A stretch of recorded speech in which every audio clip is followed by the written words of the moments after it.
All right, what's going on, everybody? Got ourselves a fun little Saturday night game to talk about. Not gonna lie, thought we were gonna kind of shoot right past this one, but an exciting Celtics Raptors overtime victory. We got to talk about that, of course, the Jayson Tatum game winner. Then we're gonna play a little game called In or Out, which is gonna be a recurring segment that we have here on the show. We're gonna give you our stat of the week, and then it's a loaded podcast today. And then we're gonna give you a breakdown, a preview of the Celtics Cavaliers matchup on Tuesday night in the NBA Cup, one of the biggest games of the early season. We got a lot to get into, so let's stop messing around. It's Green with Envy. Let's lock in.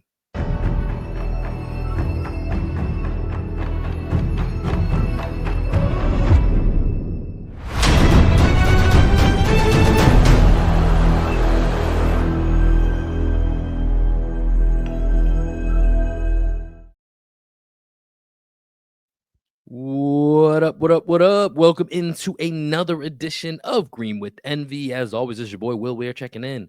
How you doing? How you living? Joining me today, as he does each and every time, my best friend, co-host, and the coach of our podcast, the one and only, Greg Manakis. Greg, I'm not going to lie, Saturday night, Celtics Raptors, didn't think it was going to bring the drama and just the entertainment the way that it did, but a damn fun Saturday night game between the Celtics and Raptors. Very unexpected. Happy to be here to talk with you about it today. Jayson Tatum finally hit a game winner at the buzzer, man. That was exciting. We were texting about it, and I said, when was the last buzzer beater he hit to win a game? And you said you thought that it was the Bucks game against Giannis during the bubble season. No, It the was season after the the bubble. season after the bubble, because that you have like the championship banners in the background, right? Right. So it's like a super cool visual. So he's got a couple other game winners. Well, I'm going to pause you on that because I have something for that here Okay, later cool. when we get to it. But yeah, dude, last night, so Celtics win. Just to set the scene here, Celtics win this game 126 to 123 against the Raptors team that has 2 wins on the season. No Scotty Barnes, no Emmanuel Quickly, no Bruce Brown, no Kelly Olynyk. So unless you're really, really locked in on League Pass or you got some, you're following our guy S, who we've had in the podcast a bunch here. Like there might have been some guys that you're like, I don't even know who's out here right now for this Raptor squad. And a very flawed game, but a very fun game last night, Greg. I got to say, Mm-hmm. sometimes those games that are flawed that you think, no Drew Holiday for the Celtics last night.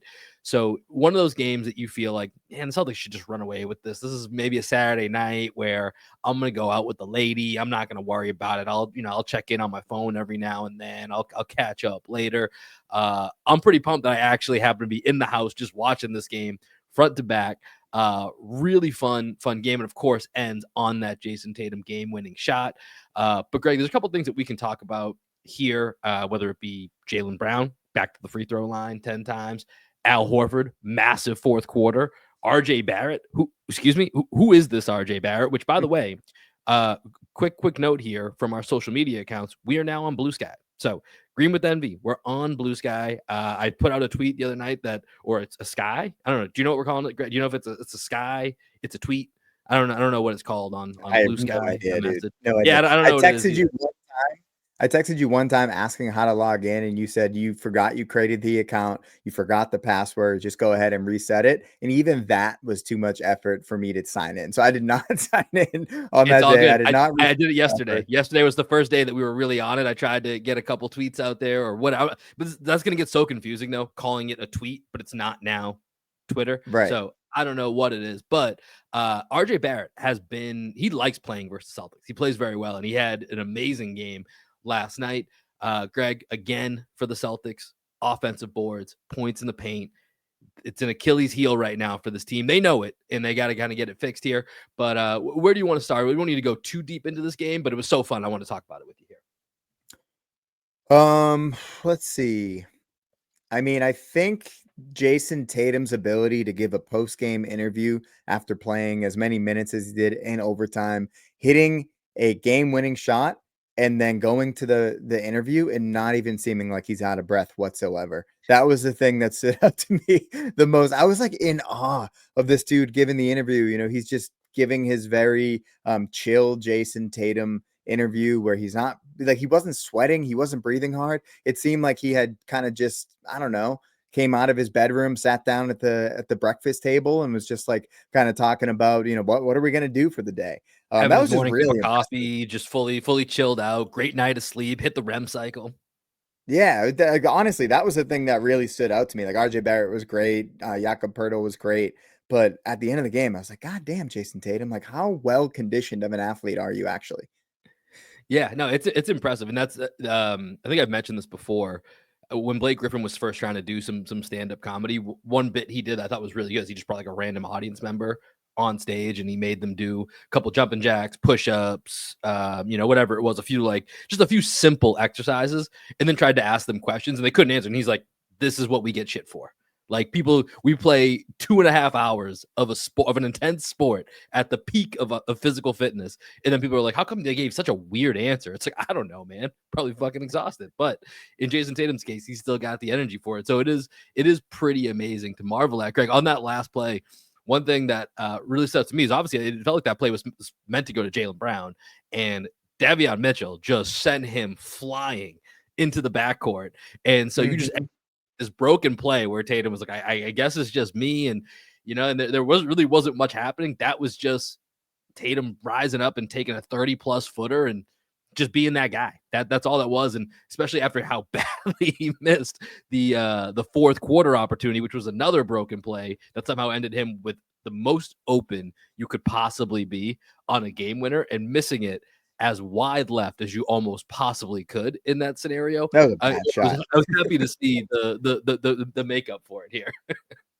Yeah, that was a bad shot. It reminded me of, I think it was the Isaiah Thomas series against the Wizards, when Bradley Beal had a chance Yeah, to win the Brad Beal. Yeah. game.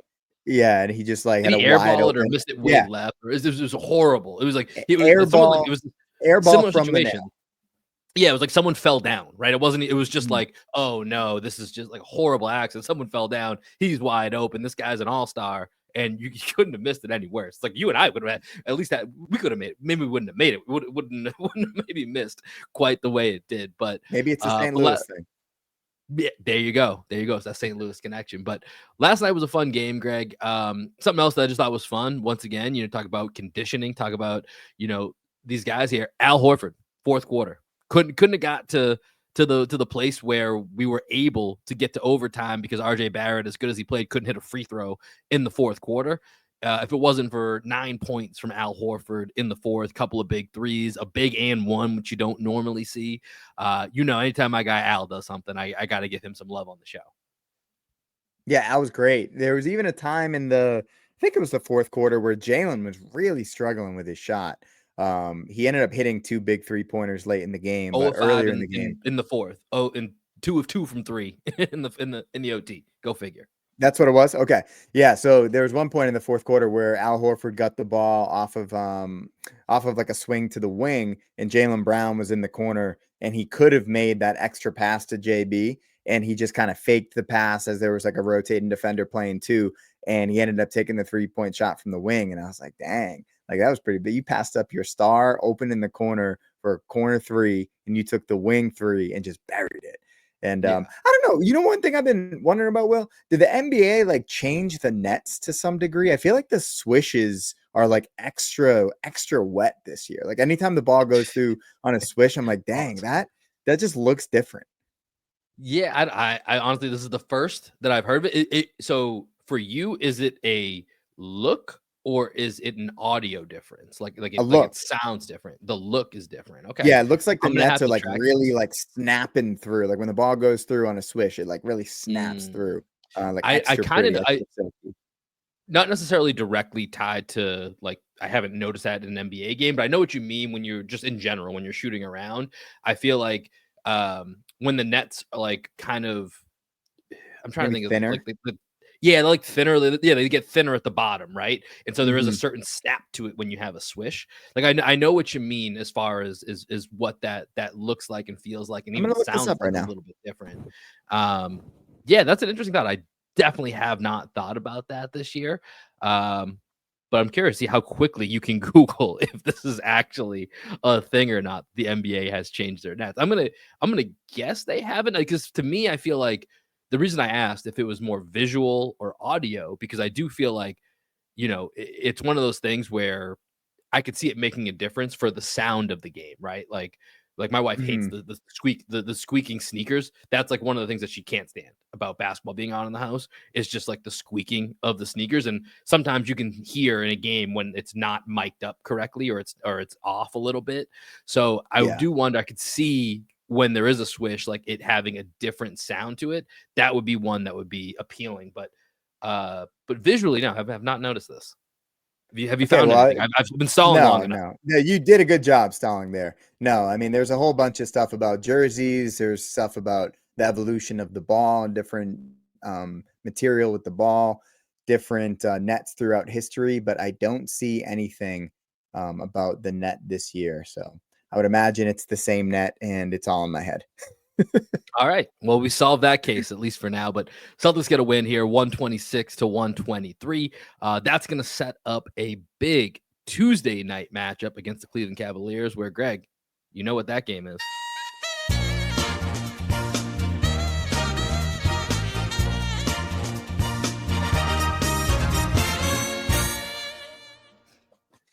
NBA Cup matchup, Celtics Cavs. We are going to have later in the podcast, we've got from our Blue Wire family, Kevin Lynch of the Block, The Shot, The Stop podcast. He's going to stop by and join us here. So we will have that preview for you if you guys are listening here on Spotify and Apple. That'll be at the end of the podcast. If you guys are watching us on YouTube, that will be a separate video going up on Monday, sometime ahead of that game on Tuesday. So go check that out. We will have that for you. Right now, Greg, let's get into a couple of segments that we want to turn into recurring segments here. We've made an adjustment to one of them here. We are changing it up from our hottest take of the week to in or out. Just simply, Greg, something that you're either in on or something that you're out on. Can be in the world of basketball, the world of the Celtics, can be just something in your world. Doesn't matter where it's coming from. But let's start with you here, Greg. In or out, give me something right now. Okay, so I'm kind of combining the two segments into one here, but I have a second stat of the week that I can go to. So this is for the in or out section. By the way, never had In-N-Out Burger. It's okay. I mean, they have them in here in Austin now. So for those of you listening, like it's available. It's fine. They got good prices. I'll say that they got good prices, but it's nothing special. It's nothing special. Okay, all right. Last year there was a huge stat when the Celtics won the final. Jayson Tatum became the 6th player in NBA history to lead his team in playoff points, rebounds, and assists while winning the title. The only other players to do this were Jokic, LeBron, Duncan, Olajuwon, and Bird. This year, Jayson Tatum currently leads the Celtics in points, rebounds, and assists. My question to you, before we go to the in or out thing, how many other players are currently doing this in the NBA? All right. Well, we If got you had to Nikola guess, Jokic. I'll say it's less than 5. I'll just say that. Less than 5. Okay. So Jokic has got to be one of them. So that's Yeah. one. Giannis, maybe. I don't know. That's a tough one because I think the assists. So it's points, rebounds, and assists that you're talking about, right? Yeah. That are the 3 stats. Okay. Let's think around the league here. It's not going to be LeBron, even though I love LeBron. Not going to be LeBron. You love LeBron? Well, I love LeBron as a player. I think as a person, I'm a little lukewarm, but as a player, I love LeBron. This is a good question. SGA? No, he wouldn't be this because this is a tough one. There's 5 guys in the league doing this right now. I said there's less than 5. Less You than got 5. one of Less them. than 5. Yeah. Okay. So there's 4. Jayson Tatum is one of them. You have 2. There's 2 more. Okay. Let me see here. I'm just trying to go through the list here of who I could be missing.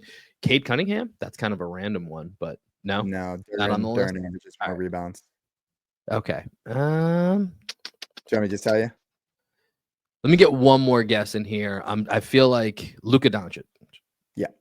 Luke is on there. Okay, so we got one more here. Is this one that I'm very obviously missing, or one that's a little bit surprising? No. And like I almost didn't want to include him because he's played so few games this year. Okay, go ahead and give me this one then. Paolo. All right. I thought about him, but because he didn't play that many games, And he's technically tied with Wendell Carter for rebounds, so I also didn't know if I wanted to include him. So it's Jokic, Luka, and Tatum, right? Jokic, another just like fun stat here. Jokic currently leads his team in all 5 statistical categories: points, rebounds, assists, blocks, and steals. This has only been done right now. Yeah, 5 times in NBA history this has been done. Do you know any of the guys? 5. I mean, Hakeem Olajuwon would be someone I would guess. No, not Hakeem. There's let's see, 2 current players, So 1 Bron, former Celtic. Yep. Giannis, Larry Bird, Nope. You had Bill Russell. you had Giannis. So LeBron and Giannis. Yep. Okay, 1 LeBron former and Giannis. Celtic, A former Celtic that did this, and but it didn't wasn't do it Larry on the Bird. Celtics. Didn't do it on the Celtics. Didn't do it on the Celtics. KG. AG. Yep. Yeah. Okay, there's 2 more guys that have done this. Yeah, actually there's another Celtic. There's another Check. Celtic on there. uh, I think he did it on the Celtics though. okay, give me these final 2 guys. I don't know if I'm gonna be able to get them. Cowens. Okay. And then Pippen. Pippen did it the year that Jordan played baseball. Pippen. All right, that's a good. Pippen's a sneaky good one right there. That makes a lot of sense, but it's obviously done in that 2.5 Right. 2-year window that Jordan was out. Right. So Jokic currently is doing that right now. So he could be the 6th player in NBA history to do that. My in or out question to you, though, is do you think, are you in or out on Jayson Tatum finishing the season being the leader in all 3 categories for the Celtics? Oh, I'm in. I don't even think it's a question. I think it's actually it's a fine question. I think it's a very simple answer.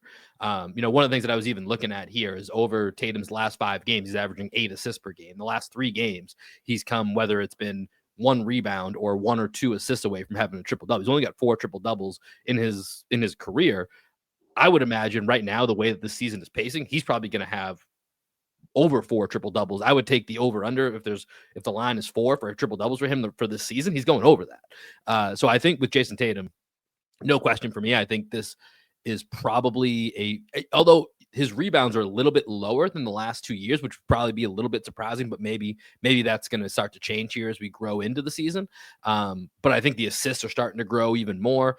He handles the ball easily the most. Him and that Derek White pick and roll. It's probably my favorite thing the Celtics have going right now is when they get into that. Like, all right, I'm going to sit back and enjoy this. Something good's about to happen right now. Someone's getting a layup or a 3. Exactly. There's this is very minimal chance of something going wrong right now. So I think for Tatum maintaining the points, rebounds, and assist lead, I think that's gonna happen. Which category is the one that's going to give him the most issues maintaining that lead? I mean, honestly, it might You be could make an rebounding. argument for all 3. Yeah, I mean, I think points he's easily going to be points. I don't think that. I think that's the easiest one that he's going to maintain. Rebounds, well, KP's coming back at some point. KP's coming back at some point, so I guess it depends how many games, would it qualify for, for, I mean, if KP ends up playing 20 games versus. The easiest way to do it, I don't have the totals for each stat, but I think the easiest way to do it would be the total amount of points, rebounds, and assists. Yeah. To avoid which in that case, more. Exactly. The total points, rebounds, and assists, it will be him, no question. I think then it just comes down to the average. And who's second on the team in assists right now? I don't have it in front of me. I think it's D White. And how many was he behind Tatum? Let me look that up really quickly. Filibuster. Yeah, I mean, I think that would be the one where I would say maybe there's an opportunity, but Tatum just handles the ball so much for this team that I think it's going to be hard for anyone else unless for whatever reason Tatum took a couple nights off and Derek White was asked to handle the ball a little bit more. But I would imagine D White is a full 1.6 assists per game behind him. Let's see. Jalen is 0.8 rebounds per game behind him. And then Jalen's also about 4 points behind him. Yeah. So rebounds would probably be the one with JB, just like, I think it could go either to JB or Tatum, just like the way that the defense is kind of structured. You know what I mean? They're both crashing hard from the wing. And sometimes Tatum is guarding the bigger guy. So he might have to block out to allow a guy like JB to come in. Right. So that's the only other one. But if we're going by totals, I think Tatum's going to play the most games on the team. And so I think it's a pretty safe bet that he's going to do it. Just so you know, he's also leading the team in steals at 1.4 steals per game. So he's leading in 4 out of 5 categories. Blocks per game, it's going to be tough for him to get to because he's at 0.6. White's at 1.1. Kate is at 0.8. Cornette's at 0.7. Yeah, so I don't think he's going to get there. 4 out of 5 would be pretty nice, though. Yeah, honestly, it's been a really, really impressive season for Jayson Tatum. I've got more on him here in just a minute. Let me go to my own in or out here. And I've got kind of a twofer. I wasn't sure what I was going to do here. Out. I was just going to say, man, Mike Tyson's ass. I don't know what was happening in that pre-fight interview, that sham of a production that I sat through. Although I will say the fight before the Paul Tyson fight, which was intensely boring, was a hell of a Taylor fight. Serrano. Yeah, that was an unbelievable fight. That I was glad that I got to see most of, except for the parts that were just buffering because Netflix was not able to handle the volume of what was going on. That fight was electric. That was an awesome fight. Yeah, out on Mike Tyson's desk. I don't know if that was like a Rikishi outfit. Is that like a normal? I don't know if is that like a pre-fight. Like, what do you have going on? You watch more fighting stuff than I do. Was that, I didn't know if that was like a normal like trunk warm up thing that just like for people like me who don't watch a lot of combat sports are just like, what the fuck is going on? No, I have never seen that before. Okay, I love that you gave a shout to Rikishi though. yeah, Yeah, no, I with mean Big that Paul was Stink pretty Face. funny because they could have cut away from that. It was a Right. delayed interview. That wasn't a live interview. That was an interview that was done a couple minutes before they aired it. Why not just cut away from the ass shot? The Unless Netflix they knew it was gonna productions. they Maybe knew yeah, that they it knew it was was gonna gonna go be cut. viral, right? So Yeah. maybe that was it. But yeah, the Netflix production. I don't know. They got some kinks to work out there. Did you see I texted you. 60 million viewers? 60 million Yeah, 60 and million listen, households. I mentioned on the last podcast, I didn't even know this shit was happening until like a day and a half before. They suckered me in. They got me in. They got me to sit on my couch and watch it. And you know, if that was a pay-per-view fight or if that was I had to do like order something through ESPN Plus, no chance. I just wouldn't have done it even with the hype. But it was on Netflix. I just have Netflix. Netflix is there. Like it's so Yeah. super easy. I was sitting at home not doing much. Even my wife was like kind of aware of what was going on. So we tuned in and watched it. And yeah, it was I don't know, just disappointing fight to say the least. But you know, it is what it is. A YouTuber. But that leads me into what I'm in on. And I didn't necessarily mean to do two of these, but they are kind of connected. I'm in on Joe Mazzulla being the ultimate quote machine.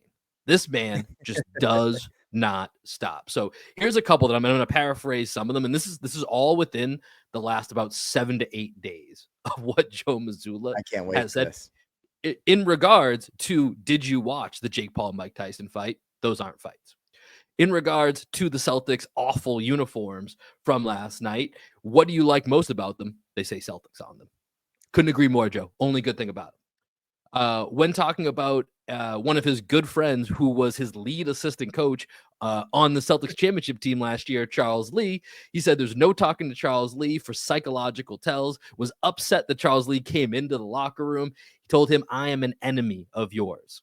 And then this last one this is via Derek White, so not directly from Joe Mazzulla, but from Derek White on the now I believe it's the young man in the three is what they're doing without JJ Redick. The most dangerous words in the English language are good job. That's in like 7 to 8 days. 4 different quotes, and I'm probably missing some. There's probably others that I could have pulled in here. This I didn't even go back to the wanting more fights. You know, it's just nonstop. Joe Mazzulla in so few words, finds a way to drive all Celtics content, social media, and it's amazing. He's a quote machine, and I might be able to reuse this same take here as being in on Joe Mazzulla's quotes every single week that we do this because I don't think they're going to stop. Let's see. I'm trying to find is there a compilation video of the best Joe Mazzulla quotes for the content creators out there?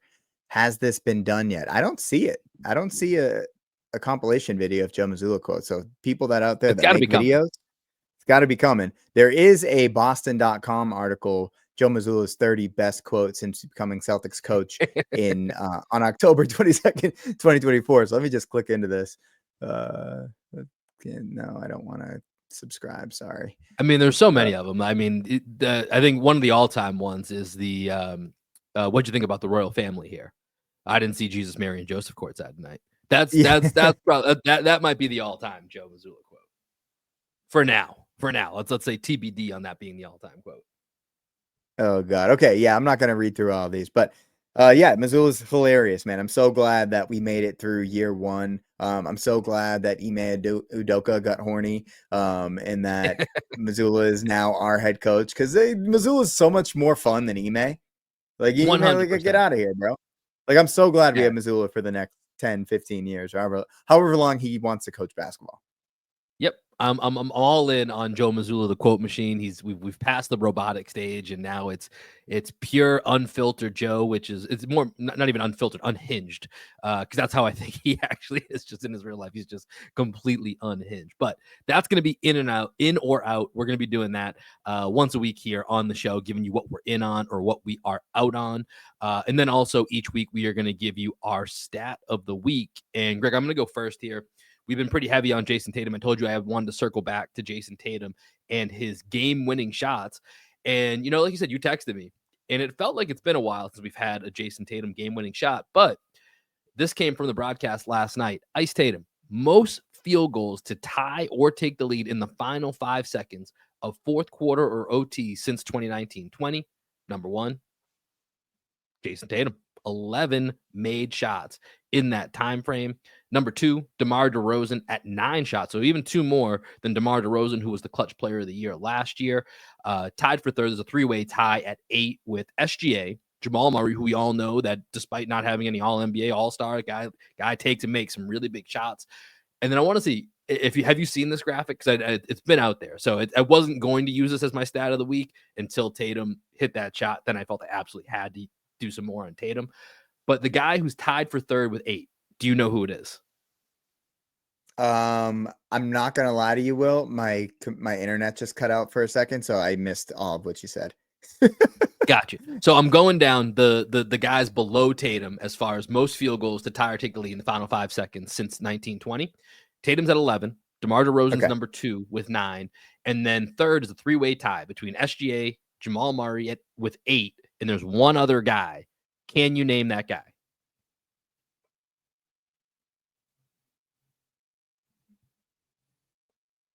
All right, I think we're having some internet issues with our guy over here. So I'm going to name that guy. It's D'Angelo Russell at 8 made shots in the final 5 seconds. Definitely did not have that on my bingo board here. And then rounding that out, we had Nikola Jokic, Steph Curry, Luka, De'Aaron Fox, and DeJounte Murray. I don't know, Greg, are you back there? Can you hear me again here? I'm back. I missed. I like what you were doing, but I just keep missing it. Like the moment you get to the end of it, was Derek White on there? He was not on there. I already gave the answer to the audience, so I'll fill you in here. The answer was D'Angelo Russell.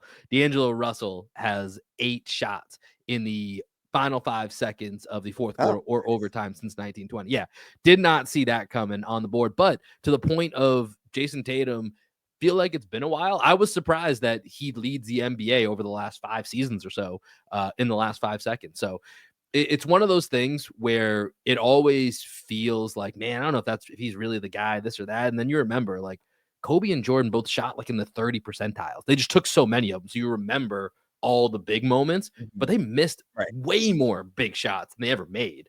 And so, for Tatum to lead this list, that is impressive, right? So you think about having a closer, Jayson Tatum's got to be on that list of guys that can close out a game for you. What do I you got, love it. Greg? I love it. Yeah, I was so excited for him. I was excited for him to hit that buzzer beater, because it did feel like it's been so long since he did it. And even in the post game interview that I referenced earlier, he did, man. He was like, man, like I had to hit one eventually. Like clearly it is something that he's been kind of like frustrated by. Like, how have I not hit a buzzer beater? I take so many of these. But I'm wondering if now he's going to just go on a rampage of just like being super, super clutch. Even beyond what, as you mentioned, he's already been. Yeah. Okay, my stat of the week. De'Aaron Fox, one of my favorite players in basketball, 109 points in a 2-day stretch, is the second most in NBA history to Kobe's 110 in 2007. Wilt Chamberlain did this 15 times in his career. He had 109 points in consecutive days, 15 times in his career. He Will's also stats are has the so record. fake. They're so fake. He has the record for most points in consecutive games, not consecutive days, at 139.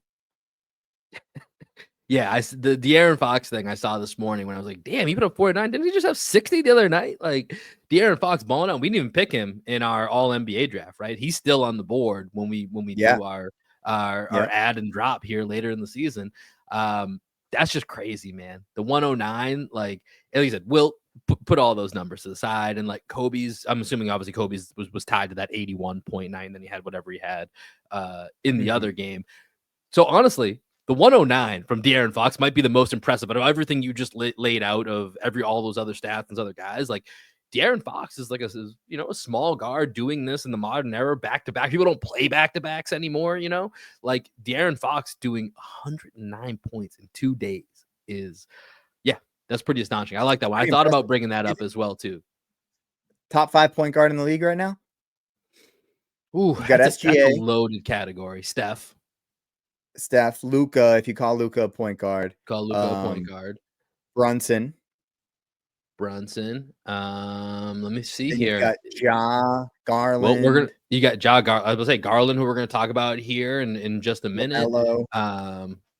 I mean, dude, LaMelo's having, whether we're not huge LaMelo guys, but LaMelo's been balling, man. He's leading the league in fourth quarter scoring. Like, they got a big win against the Bucks. Dude, the Bucks cannot get a win, no matter what they do. And I know it was a bad foul call at the end of the game, but dude, the Bucks, man, they are one Ron Holland free throw away from being, I think, 3-11 on the season. Like, that'd be tough. That's just crazy where their season's at. But yeah, we didn't mention Dame. I don't know if Dame's quite in that top 5 anymore. But yeah, I mean, De'Aaron Fox is right there. It's a loaded Tyrese Halliburton. He's above Hallie. Hallie, do you think he's above him? Halliburton's having a tough year. Yeah, he just hasn't been that. The Halliburton that started last year until he got hurt in that Celtics game, that Halliburton is above De'Aaron Fox for me. But we haven't seen that Halliburton, I think, in quite a while. 25 games, Tyrese Halliburton or whatever. Right. Like, but I don't know. Yeah. It felt like that was where it was taken off from. And it just hasn't got back to that. Jamal Murray, we didn't mention him as well. But SGA, we considering SGA a point guard, then he was the first guy I said. Yeah. Okay, we just say SGA. Okay. Yeah. He's right there. It's tough. That fifth spot. I think it's kind of like when we talk about Jayson Tatum in the top 5 of the NBA, there's probably 8 top 5 point guards right now, or there's 6, 7 top. I actually tweeted this out from my mini Minnow account, but I said Jayson Tatum's a top 10 point guard in the league, just as like a pure point guard. Like I was making a list of creators, just like the hub of an offense. So here's a list of just like hubs of an offense: Jokic, Giannis, SGA, LeBron, Brunson. Fox, sort of like Sabonis is probably more of a hub. Yeah, I think so too. Ja, LaMelo, Paolo, Cade, Garland, Mitchell, Harden, Maxey, Halliburton. Like, Tatum, I would say, he should be in there, but I didn't put him in there. Luka's in there, but I would say it's Jokic, Giannis, Luka, SGA, and Tatum. Right, those are the 5 most like dynamic creators. Still got to put LeBron in there as well too. But yeah, I think it's absolutely where it's going. And that was part of what I was looking at with Tatum is like over these last 6 games, he's averaging, 29 points, 9.5 rebounds, just under 8 assists. Like that's the group that you just mentioned. Those are the borderline triple double, and for Jokic, the actual triple double stat lines that they put up every single night. You just expect. I mean, they call it the LeBron, right? The 27, 7, and 7. That's the LeBron. Yep. That's kind of where Jayson Tatum's been over the last 6 games. And, I'm not quite ready to say he's there yet, but he's not far off this season, being just under 30 points per game, being 8 rebounds, being 6 assists.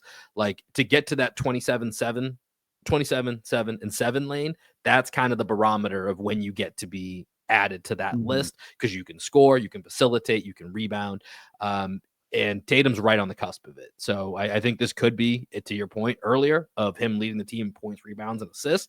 By the end of the year, here's the question. By the end of the year, do you think Tatum is averaging above 27, 7, and 7 in those categories? I don't think he's going to get the 7 assists. I think there's just that's too much. Right? Yeah, too much of equal opportunity offense, although we do run a lot of action through him. He also functions as a screener a lot. I was actually surprised. His pick and roll efficiency numbers aren't great. It's like 0.9 points per possession as a pick and roll ball handler, and they're not running. I think he's getting like 6 pick and rolls a game where he's the ball handler. So he's definitely not as. It seems like he runs more than he actually does. So maybe if they uptick that as him as the pick and roll ball handler, we'll see more assists. But He's playing great basketball right now. This is the best Yeah. Jayson Tatum we've ever seen. It's not even close. Yeah, top 5 MVP candidate, no doubt about it, for Jayson Tatum. All right, for those of you listening here on the audio feed, whether it's Spotify or Apple, wherever you may listen to, coming up next, we have a Celtics Cavs preview coming up with Kevin Lynch from the Block the Shot, the Stop podcast. So we're going to get you guys set up for that big Tuesday night matchup. If you're watching on YouTube, appreciate you guys tuning in. Look out for that video. It will be a separate video under the quick hit section. So go check that out. Greg, we will talk to you later. Peace.